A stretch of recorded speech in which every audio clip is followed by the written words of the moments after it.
I want to talk about men being um, lonely. This issue of men being lonely in society and not having friends. Okay. Um, my perception of this issue is that the men that socialize together, right? That the men that have friends, the people that they normally socialize with are not necessarily their friends. Okay.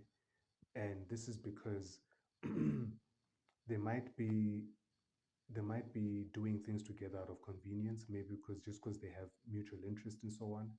Um, but their friendships don't go beyond that. Okay, so I don't actually consider those friendships. If a friendship doesn't go beyond that, I don't consider that a friendship. And what do I mean by go beyond that? Look, if a person wants to be around you um, only during the good times, only when you feel good, or only when it feels good for them to be around you, right? Only when you are positive about life. But when you're down about life, when you are negative, when things are not going so well, or when it doesn't feel as good for them to be around you, they don't want you around.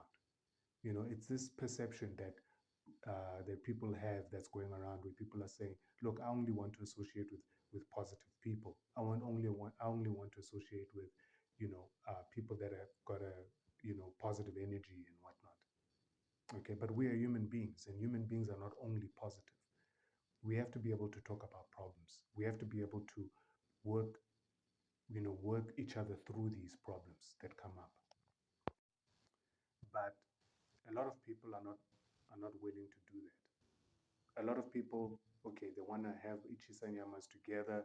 It's great, we all drink and whatnot, but we cannot discuss anything substantial. We can talk about girls. We can talk about past memories where we're doing foolery, but we can't discuss the future. We can't discuss the present in any meaningful way. With regards to problem solving, issue solving, because then you're considered to be either negative or a letdown, or take yourself too seriously or whatever.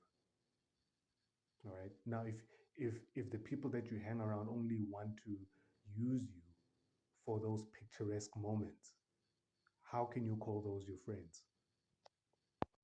So, what is my point? My point is that real friendships have to be instituted, right? Where there is a code of conduct. So it's not just we hanging together for the picturesque moments, or it's not just um, you know we rely on our emotions around each other to sort of regulate how we behave towards each other. There has to be a clear code of rules as to what is expected of each person within the relationship, which is a friendship in this case. All right. So if if I if I lose my job, or if I get into a car accident, what is your role in there? Like an actual role. What do you have to do? If I get into a physical fight and you are present, what is your job? Well, what are you supposed to do in that situation? Okay. And how can you hold me accountable? Right. So these rules have to be in place. And now the thing is, a lot of people hear me say this and they think, okay, fine, then I'll just institute the friendships that I have with the guys that I know. And that's a step in the right direction, but it is a step in the right direction. But for me, I would say don't stop there. You'd have to sort of work backwards from there to say, okay, fine, do your parents know each other? Do your families know each other? Are they part? They have to be part of that sort of agreement, that official agreement between you and your friends, because then they also have to have their own official agreements. So look, ideally, this thing is supposed to work from the most common denominator upward, right? So the the families first have to have an institutionalized relationship, which is an official sort of, I wouldn't say legal. I don't want to bring the government into it, okay? but quasi legal, right? Sort of a form of arrangement that enables one side to hold the other accountable. Okay. And so basically, each side has to actually have power within that relationship. And the two sides have to figure out how to do it. But for me, I would say access to resources. They're supposed to sort of put aside a set of resources to help them handle the challenges of life should they arise based on a code of rules. So you institutionalize a any form of relationship the way that you would do a romantic relationship, which becomes a marriage. Except the problem with a marriage, in my opinion, is that you involve the government.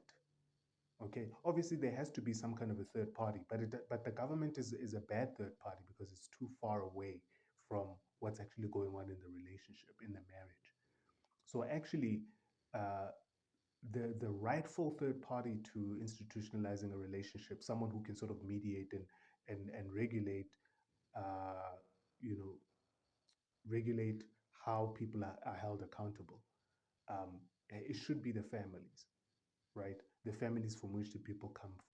So, what is supposed to look just a basic framework of what is supposed to happen? This framework is, you can customize it to your needs, but the way it works is that the two people who are friends, they come from different families, all right?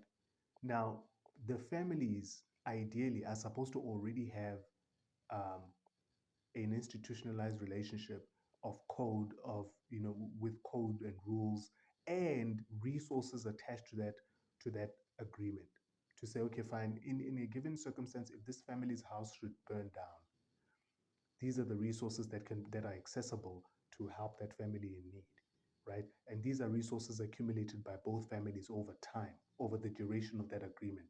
And these are the rules of accessing those resources. You can't just go in there and get the money. You have to there's the problem has to be verified. So that's a sort of idea of how you would go about it. Okay, and that sort of same structure has to then be replicated on a smaller level between the individuals, right? Between families, so the friends. Okay, so our families have an institutional relationship. You and I can have our own sort of thing that falls within that, but under it, and so it's separate. It's sort of separate, but connected. Okay, and these people you can call your friends. You know that, look, if I need to do an operation because I'm sick, or I need to whatever, I broke my leg, whatever, we have an account that handles health issues, a health issue account, like a medical aid, but it's between us, and we've been funding this account over time. We can use that money to pay for that account. Okay, and there are certain ways and rules and verifications that have to be done in order for that money to be accessible. In conclusion, a lot of people don't have this. They hang around with people they call their friends, right?